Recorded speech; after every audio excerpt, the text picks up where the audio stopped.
오늘 함께 은혜 나누실 하나님 말씀은 에레미야서 16장의 말씀이 됩니다. 무서운 말씀이 계속 전달이 되고 있는데요. 범죄한 이스라엘 민족에게 어떤 경고의 말씀이 주어지는가, 무서운 말씀이 이어지고요. 그럼에도 불구하고 하나님께서 또 그들을 살려주시는 놀라운 또 은혜의 약속을 또 하시는 그 두 가지를 보면서 하나님의 뜻, 또 하나님 앞에 어떻게 살아야 될 것인지를 다시 한번 생각하는 귀한 시간 되기를 바랍니다. 자, 1절부터 함께 나누지요. 첫 번째, 여호와의 말씀이 또 내게 임하여 이르시되.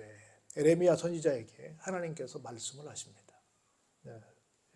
어떻게 말씀하시는가 볼까요? 첫 번째로, 너는 이 땅에서 아내를 맞이하지 말며 자녀를 두지 말지니라. 이렇게 말씀을 시작합니다.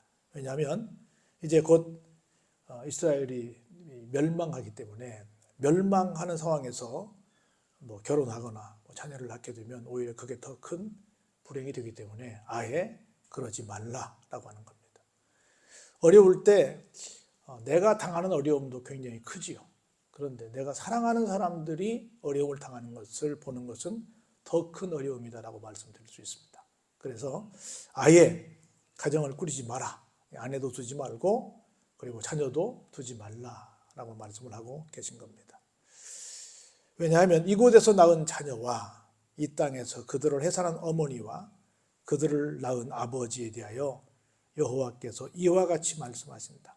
다시 말해서 네가 만든 그 확대 가족들이 어떻게 될 것인가에 대해서 말씀하시는데, 그 심판으로 말미암아 그들은 어떻게 죽을 것이다?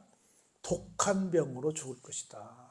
그런데 독한 병으로 죽었는데도 불구하고 아무도 그 죽음에 대해서 슬퍼할 수 없다. 슬퍼해 줄 사람도 없다, 그 말입니다. 심지어 묻어주지 않아서 지면에 분토와 같을 것이며 칼과 기근에 망하고 그 시체는 공중의 새와 땅의 짐승의 밥이 되고 말 것이다. 그러니까 세상에서 가장 소중한 어떤 사람이라고 한다면 가족이 아니겠어요? 그런 가족들을 우리가 만들어 놓으면 그런 가족들이 이런 끔찍한 상황에 처하게 되기 때문에 아예 그런 가족들을 만들지 말라라고 하는 겁니다. 얼마나 끔찍한 얘기예요, 이게. 지금 우리가 지금 우크라이나 러시아 전쟁이랄지 뭐 가자 이스라엘 전쟁이랄지 뭐 이런 전쟁들 얘기 듣잖아요. 근데 그 전쟁들 중에 가장 슬픈 얘기가 뭐예요? 예컨대 막 집이 무너져가지고 또 환자가 발생해서 구조하는데 오히려 또 같이 또 죽게 되는 그런 일이 생기고, 사람이 죽었는데 정상적으로 다 정말 엄숙하게 장례를 치러야 되는데 장례를 치르지 못하고 막 대충 이렇게 옛날로 말하면 가묘를 쓰고 이렇게 하고 이런 부분들, 정상적인 삶이 되지 않잖아요. 병원도 마음대로 못 가고 장례는 뭐 더더욱 그렇고 결혼식이나 이런 거 상상도 못하는 그런 상황에서 어떻게 해서 하루하루 지금 안전하게 어떻게 살까를 생각하는 그런 모습들 우리가 충분히 보고 있잖아요. 그런 것들을 이렇게 지금 우리가 이대로 지금 여실히 지금 보고 있는 거라고 말입니다. 심지어 볼까요? 여호와께서 이와 같이 말씀하시되 어디도 가지 마라, 초상집에 들어가지 마라. 다시 말해서 사람으로서 도리할 게 뭐예요? 결혼해서 아이 낳고 또 이렇게 다 장례가 나면 장례로 가고 또 누가 아프면 찾아도 봐야 되고 심지어 또 돌아가시면 또 가서 문상도 해야 되고 이런 걸 다 해야 되는데 사람으로서 해야 될 기본적인 일을 하나도 하지 마라. 그렇게 될 상황이 안 된다는 얘기를 하는 겁니다. 가서 뭐 하지 마라? 통곡하지도 말고 그들을 위해서 애곡도 말라. 내가 이 백성에게서 나의 평강을 빼앗으며 인자와 뭐요? 사랑을 제했기 때문이다. 내가 더 이상 이 사람들에게 평강을 주고 뭐 인자를 주고 사랑을 주고 안 할 거야. 그러니까 아예 기대하지 말고 그런 거 하지 마. 누구의 말씀이라고요? 하나님의 말씀이라고 얘기를 합니다. 그러면서 볼까요? 계속 큰 사람, 뭐 쉽게 말하면 부자가 됐든 아니면 작은 사람이 됐든 이 땅에서 죽게 되는데 그들이 어떻게 돼요? 앞서 설명한 것처럼 매장되지도 못할 것이고 그들을 위해서 심지어 울어주는 사람도 없을 것이고 자기 몸을 베거나 머리털을 미는 자도 없을 것이다. 다시 말해서 누군가의 죽음에 대해서 애석해하지도 않을 것이다, 그 말입니다. 그 죽은 자로 말미암아 슬퍼하는 자와 떡을 떼며 위로하는 자가 없다는 거지요.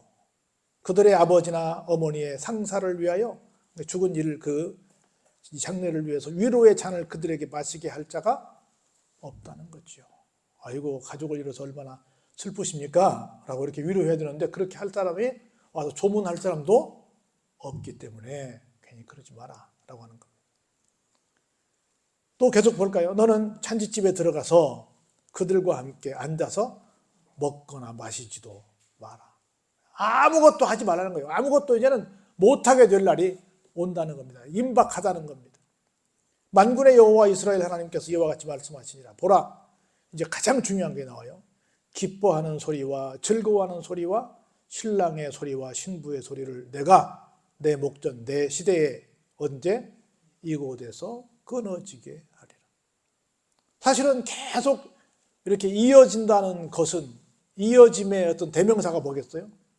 결혼이죠.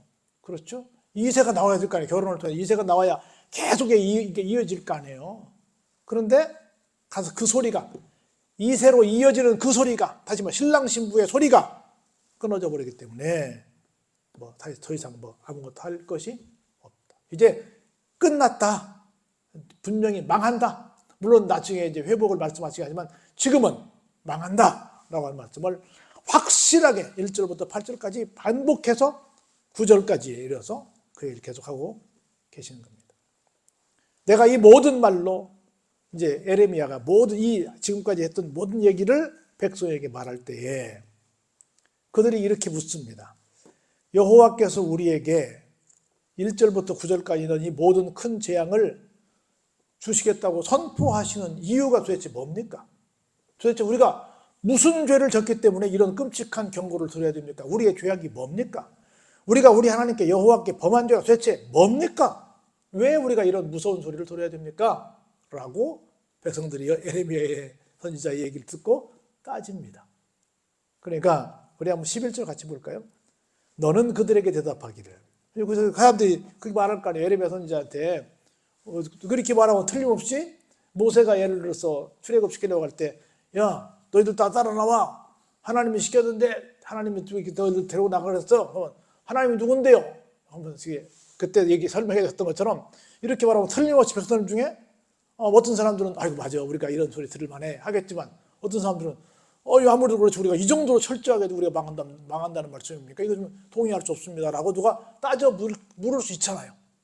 그 따져 묻는 사람들에게 이렇게 말하는 같이 보시죠. 시작.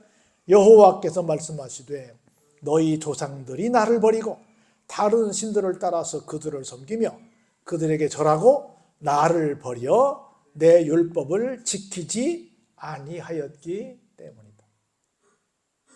그런데 여기까지만 들으면 조금 억울할 수도 있어요. 왜요? 아니 지금 연좌제 다 폐지됐는데 우리 조상들이 그런 것 때문에 우리가 이렇게 당해도 됩니까? 라고 따질만 하죠? 근데 더 무서운 말씀이 그 다음에 이어집니다. 볼까요? 시작. 너희 조상들보다 지금 11절에 조상들이 그렇게 했다고 했는데 조상들보다 어때요?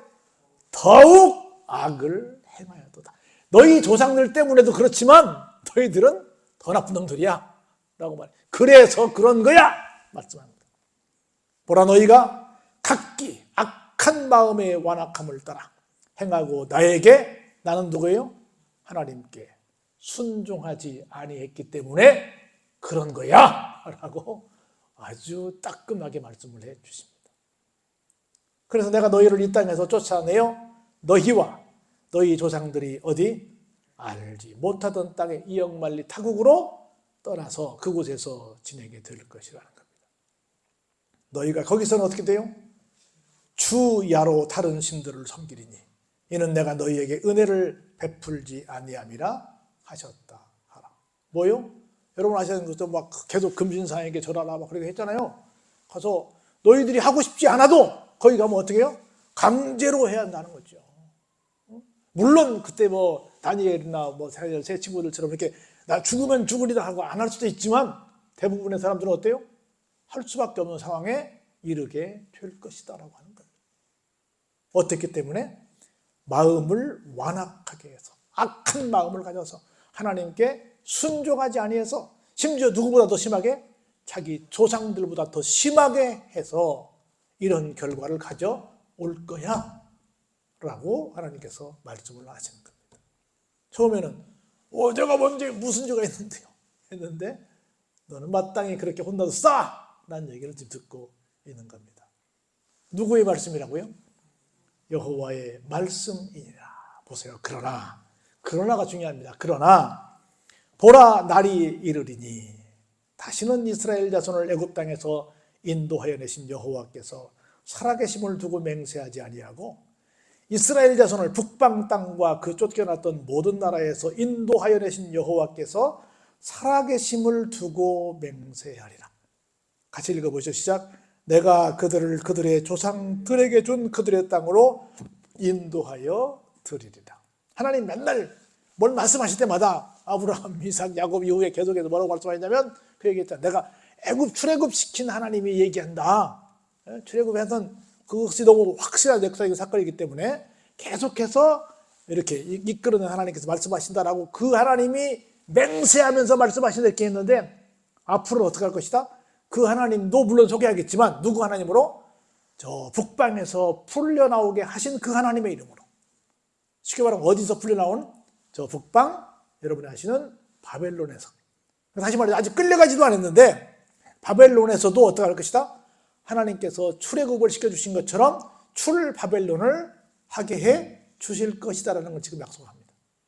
그 약속에 하나님의 이름을 걸고 앞으로는 계속 말씀을 하시게 될 것이다라는 걸 지금 미리 얼마 전에 70년 전에 70년 동안 가서 종살이를 하는데 70년 전에 이걸 미리 예언을 해놓으신 거예요. 다시 끌어내 주실 것이라는 걸 지금 약속하고 계신 겁니다. 볼까요? 여호와의 말씀이니라. 보라 내가 많은 어부를 불러다가 그들을 낫게 하며 그 후에 많은 포수를 불러다가 그들을 모든 산과 모든 언덕과 바위 틈에서 사냥하게 하리니 이는 내 눈이 그들의 행위를 살펴보므로 그들이 내 얼굴 앞에서 숨기지 못하며 그들의 죄악이 내 목전에서 숨겨지지 못함이라. 생각해 보세요. 어떻게 보면 그래 우리가 나중에 나라가 망해가지고 끌려가 그러면 어디를 잘 피해가면 되겠네 라고 생각을 할지 모르겠지만 하나님께서 어떻게? 어부가 그물로 왕창 고기를 잡는 것처럼 포수가 다 이 산 저 산에 있는 모든 것들을 다 바위틈에 있는 이런 사냥감들을 사냥해서 다 잡는 것처럼 다 붙들어다가 포로로 끌려가게 할 거야. 도망 못 가 이놈들아 라고 하는 거야. 왜냐하면 너희들의 모든 죄악이 이미 나한테 다 드러났어. 절대로 이 심판을 이 벌을 피할 수 없어 라고 하는 거야. 내가 우선 그들의 악과 죄를 배나 갚을 것은 그들이 그 미운 물건의 시체로 내 땅을 더럽히며 그들의 가증한 것으로 내 기업에 가득하게 하였기 때문이야 라고 말씀을 하십니다. 그런데 예레미야는 그래도 하나님께 뭐해요? 기도합니다. 뭐라고 기도하는가 볼까요?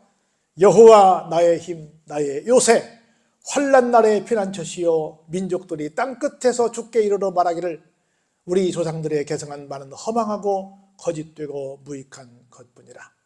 사람이 어찌 신 아닌 것을 자기의 신으로 삼겠나이까 하리이까.